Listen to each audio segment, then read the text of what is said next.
അസ്സലാമലൈക്കും. ഇന്ന് ബ്രെഡും കോഴിമുട്ടയും നേന്ത്രപ്പഴവും കൊണ്ടൊരു പലഹാരം ഉണ്ടാക്കാൻ പോവുകയാണ്. അപ്പോൾ നമുക്ക് നേന്ത്രപ്പഴം അരിഞ്ഞിട്ട് നമുക്ക് ആവിയിലൊന്ന് വേവിക്കണം. അപ്പോൾ ആവിയിൽ വേവിക്കാൻ നമുക്കത് അരിയാം. അപ്പോൾ നമുക്കത് നല്ലോണം പഴുത്തിട്ടുണ്ട്. നല്ല പഴുത്തതാണ് വേണ്ടത്.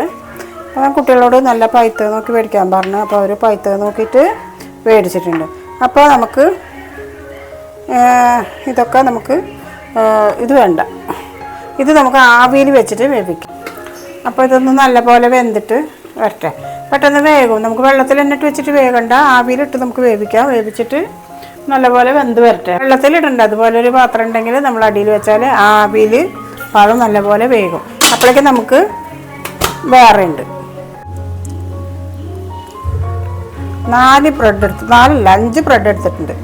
അപ്പോൾ ഈ 5 ബ്രെഡ് നമുക്ക് പൊടിയായിട്ട് അരിഞ്ഞിട്ട് പൊടിക്കാനാണ്.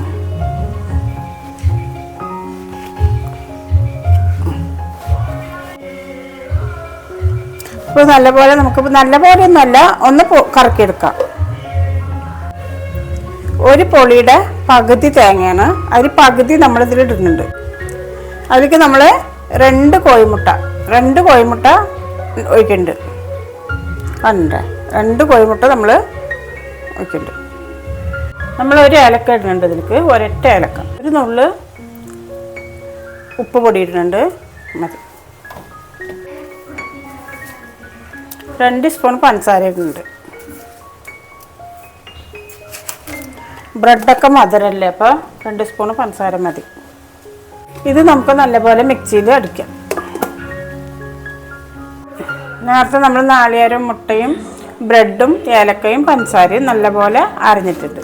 അതൊക്കെ നല്ലപോലെ വെന്തിട്ടുണ്ട്. നമുക്ക് എടുക്കാം. അപ്പോൾ നല്ലപോലെ ഇതേ പഴമൊക്കെ നല്ലപോലെ വെന്തിട്ടുണ്ട്. നമുക്ക് വെള്ളത്തിലിട്ട് വേവിക്കേണ്ട ആവശ്യമില്ല. വെള്ളത്തിലിട്ടും വേവിക്കാൻ കുഴപ്പമൊന്നുമില്ല, പക്ഷെ നല്ല ചൂടുണ്ട്. ചൂട്ടോടൊക്കെ ഇത് കടഞ്ഞാൽ തന്നെ കടയില്ല, നല്ലോണം ഇങ്ങനെ കുഴച്ചാൽ തന്നെ നല്ലപോലെ ഉടഞ്ഞു വരുള്ളൂ. ചൂടാറിയാലേ ഇത് അങ്ങനെ ഉടയില്ല.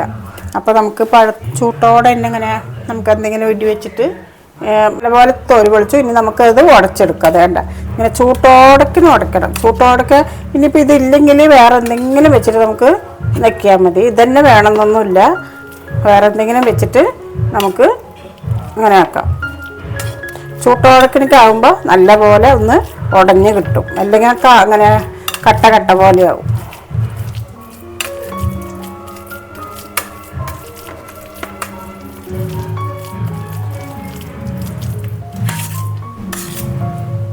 പഴമൊക്കെ നല്ലപോലെ ആയിട്ടുണ്ട്.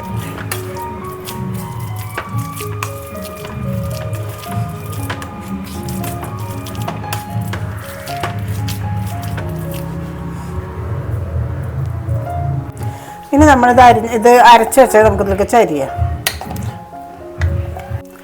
അപ്പോൾ നമ്മുടെ നേന്ത്രപ്പഴവും ബ്രെഡും കൂടി നല്ലപോലെ നല്ലപോലെയല്ല, ഒന്ന് കുഴച്ചിട്ട് നമ്മൾ ഇത് ശരിയാക്കി വെച്ചിട്ടുണ്ട്. ഒരു 5 മിനിറ്റ് ഇരിക്കട്ടെ. 5 മിനിറ്റ് ഇരുന്ന ശേഷം നമുക്ക് ചെയ്യാം. അപ്പോൾ നമ്മുടെ മാവൊക്കെ നല്ലപോലെ ആയി. അപ്പോൾ നമ്മൾ ഇതുണ്ടാക്കി നേന്ത്രപ്പഴവും ബ്രെഡും കൊണ്ട് ഉണ്ടാക്കിയ സാധനം നമ്മളിതേ റൗണ്ട് ജിലേബി പോലെ അതിൻ്റെ ആകൃതിയിൽ നമ്മൾ ഉണ്ടാക്കിയെടുക്കണം. ഇങ്ങനെയൊക്കെ ഉണ്ടാക്കി നല്ല ടേസ്റ്റ് ഉണ്ടാവും. നമുക്ക് 4 മണി ചായക്ക് സിമ്പിൾ പോലെ നമുക്ക് ഉണ്ടാക്കിയെടുക്കാം. നമുക്ക് കയ്യിൽ ഒട്ടി പിടിക്കുകയാണെങ്കിൽ ഒരു തുള്ളി മാവ് കയ്യിലാക്കിയിട്ട് നമുക്ക് എടുത്താൽ മതി. അപ്പോൾ കയ്യുമ്മ ഒന്നും പിടിക്കില്ല. ഇങ്ങനെ ഒന്ന് മുക്കിയാൽ മതി. എന്നിട്ട് ഇതെങ്ങനെ ആക്കിയാൽ മതി. അപ്പോൾ കയ്യുമ്മ ഒട്ടി പിടിക്കില്ല. നല്ല നീളത്തിലെടുക്കണം. പക്ഷേ ഞങ്ങളുടെ ഈ പലക അത് കാരണം ചെറുതാണ്.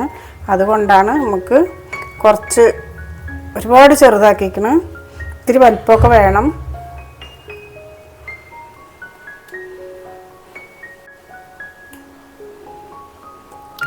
ചിലത് വിട്ട് വരും.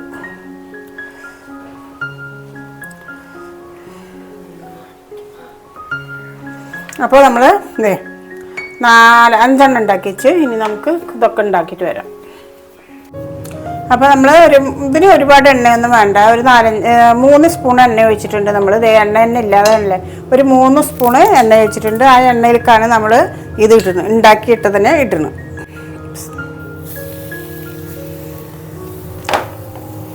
ചെറിയ തീയിലാണ് നമുക്ക് ഇട്ടെടുക്കേണ്ടത്. വലിയ തീയിലിട്ടാൽ പെട്ടെന്ന് കരിഞ്ഞു പോകും.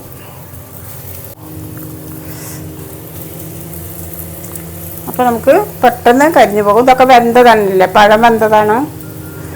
ബ്രെഡ് പിന്നെ അത്ര ഇതില്ലല്ലോ, കാര്യമില്ല. തിരിച്ചും മരിച്ചും നമുക്ക് എടുത്താൽ മതി. ഒരുപാട് ഇങ്ങനെ മൊരിഞ്ഞ് വരണമെന്നൊന്നുമില്ല. അതിൻ്റെ ഉള്ളിൽ ഈ ചട്ടിയുടെ ചൂട് കൊണ്ട് തന്നെ അതായിക്കോളും. അങ്ങനെ നമുക്ക് നമ്മുടെ എന്താ പറയുക, ജിലേബി പോലെയുള്ള ഒരു പലഹാരമാണ്.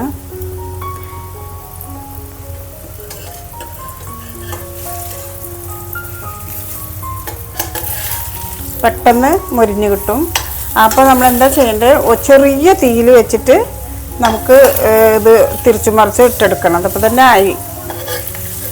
നല്ല ടേസ്റ്റ് ഉണ്ടാവും. ഞങ്ങൾ ഉണ്ടാക്കി കഴിച്ചിട്ടാണ് നമ്മൾ വീഡിയോയിലിട്ടത്. നല്ല ടേസ്റ്റ് ഉണ്ടാവും. ഒരുപാട് എണ്ണ ചിലവില്ല. പിന്നെ കുട്ടികളൊക്കെ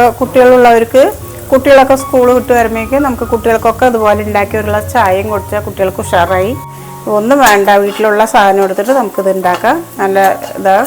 പക്ഷെ കോഴിമുട്ട നമ്മൾ 2 എണ്ണം തന്നെ ചേർത്തിട്ടുള്ളൂ. കോഴിമുട്ട ഒരു 3 എണ്ണം ആയാലും കുഴപ്പമില്ല. നമുക്ക് കൂടുതൽ ആൾക്കാരുള്ളവർക്ക് കൂടുതൽ ചിലവെടുക്കണം, കുറവുള്ളവർക്ക് കുറവ്. അപ്പോൾ ഞങ്ങൾക്ക് 2 മുട്ടേനെ എടുത്തിട്ടുള്ളൂ. എന്നാലും അത്യാവശ്യം നമുക്ക് പൊരിച്ചെടുക്കാനുള്ളതുണ്ട്. അപ്പോൾ നമ്മുടെ സാധനം എടുക്കാൻ പോവാണ്.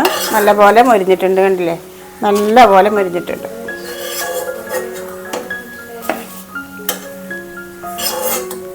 നല്ലപോലെ ആയിട്ടുണ്ട്. അതിന് ഒരുപാട് എണ്ണയൊന്നും വേണ്ട. ഇതേ അളവിൽ നമുക്ക് നമ്മുടെ പലഹാരം ശരിയായിട്ടുണ്ട്. ഇനി നമുക്ക് ഒന്നും കൂടി ഇടാം.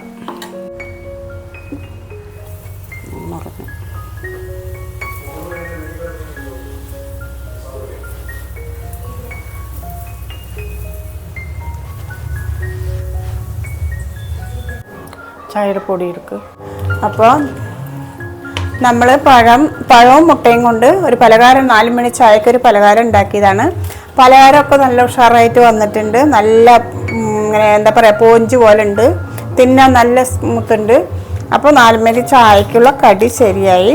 നിങ്ങളും വീട്ടിൽ നേന്ത്രപ്പഴവും കോഴിമുട്ട ഉണ്ടെങ്കിൽ, ബ്രെഡും ഉണ്ടെങ്കിൽ ഉണ്ടാക്കി നോക്കാം. പെട്ടെന്ന് നമുക്ക് കുട്ടികളൊക്കെ സ്കൂൾ വിട്ട് വരുമ്പോഴേക്കും ഉണ്ണികൾക്കൊക്കെ ചായയുടെ കടി 2 എണ്ണം ഉണ്ടാക്കി ഒരു ചായയും കൊടുത്താൽ ഉണ്ണികൾ പോയി കളിക്കും. മദ്രസക്ക് പോകണവർ മദ്രസക്ക് പോകും, എല്ലാ ട്യൂഷന് പോകണവർ ട്യൂഷന് പോകും. അപ്പോൾ നമ്മളെ കടിയൊക്കെ നിങ്ങൾക്ക് ഇഷ്ടമായി എന്ന് വിചാരിക്കുന്നു.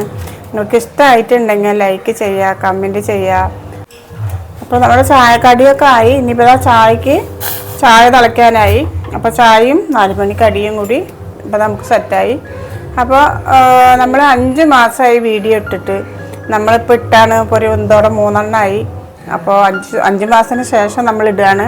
അപ്പോൾ എല്ലാവരും കാണണം, എല്ലാവരും സപ്പോർട്ട് ചെയ്യണം, ലൈക്ക് ചെയ്യണം, കമൻറ്റ് ചെയ്യണം, സബ്സ്ക്രൈബ് ചെയ്യണം. എല്ലാവരും കാണണം കേട്ടോ. വീഡിയോ കാണുന്നുണ്ട്, സബ്സ്ക്രൈബ് ചെയ്യണില്ല.